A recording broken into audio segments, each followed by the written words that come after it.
नमस्कार दोस्तों, मेरा नाम है राजकुमार और वीर सावरकर जी की मूवी का ट्रेलर आया है। रणदीप हुड्डा स्टारर। और रणदीप हुड्डा तो जाने ही जाते हैं अपने पूरे डेडिकेशन के लिए। जिस तरीके से उन्होंने सरबजीत के अंदर अपना पूरा वेट लॉस करके और बिल्कुल एकदम पतले दुबले से एकदम हड्डियां बाहर आ गई थी, जिस तरीके का रोल पोर्ट्रेट किया था। और भी कई जो वेब सीरीज़ आई थी, कैट, और कई सारी जो फिल्में उनकी आती हैं, उनमें वो मतलब यही कोशिश करते हैं कि चाहे वो फिल्म कैसी भी गई हो, आगे जाके उसका बॉक्स ऑफिस रिकॉर्ड जो भी रहा हो, लेकिन उनका परफॉर्मेंस हमेशा याद रखा जाता है, क्योंकि उनकी डेडिकेशन इतनी खतरनाक है।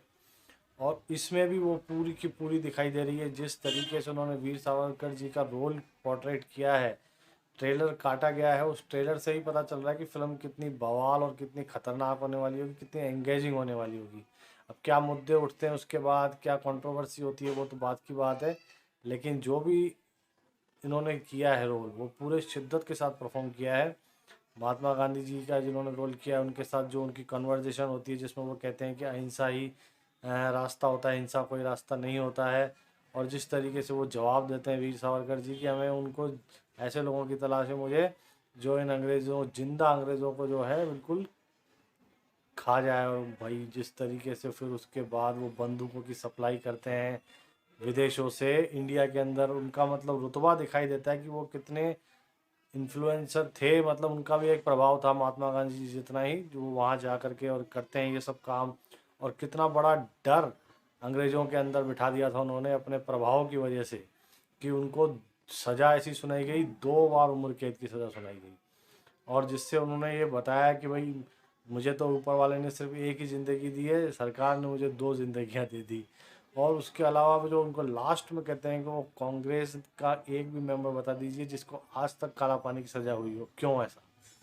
वो जो सवाल छोड़ जाता है ट्रेलर, वो मूवी पूरा करेगी और किस तरीके से करेगी हालांकि अंदाज़ा लगाया जा सकता है। लेकिन फिर भी भगत सिंह जी की जो पुण्यतिथि है, उस राजगुरु जी, सुखदेव जी, इन तीनों को जो फांसी दी गई थी 23 मार्च को, तो उसके एक दिन पहले यानी 22 मार्च को ये मूवी थिएटर में लगने वाली है। काफ़ी टाइम से डिले भी चल रही थी, लेकिन जो अपडेट तय की गई है, वाकई में ही बहुत अच्छा ट्रिब्यूट होगा वीर सावरकर जी को भी, और उनके जो साथी थे बाकी सब, जो भगत सिंह, सुखदेव, गुरु, राजगुरु, इन सबको, चंद्रशेखर आज़ाद जी भी थे।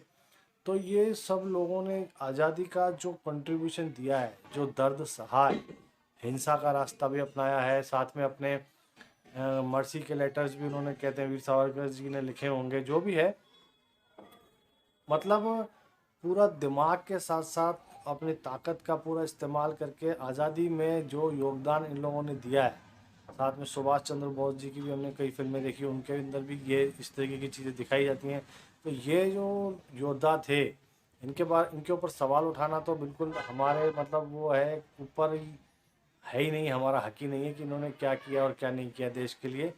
लेकिन अब जो लोग नहीं जानते होंगे, कई साउथ साइड के होंगे जो इतना इन क्रांतिकारियों के बारे में नहीं जानते होंगे, तो वो लोग भी अब जो जान जाएंगे। और इस फिल्म को मैं चाहता हूँ कि पैन इंडिया तो रिलीज़ कर ही दिया जाए, और ना भी करें तो कम से कम डब करके हर जगह पे डाल दिया जाए, जिससे कि पता चल सके कि ये फिल्म क्या है। और उनका ये कहना 1857 की क्रांति के बारे में कि वो हमने इसलिए जीती थी क्योंकि हिंदू और मुस्लिम दोनों एक हो गए थे। हमें अखंड भारत बनाना है, जैसे कि मजनी ने इटली अखंड बनाया था, वैसे ही अखंड भारत बनाना है।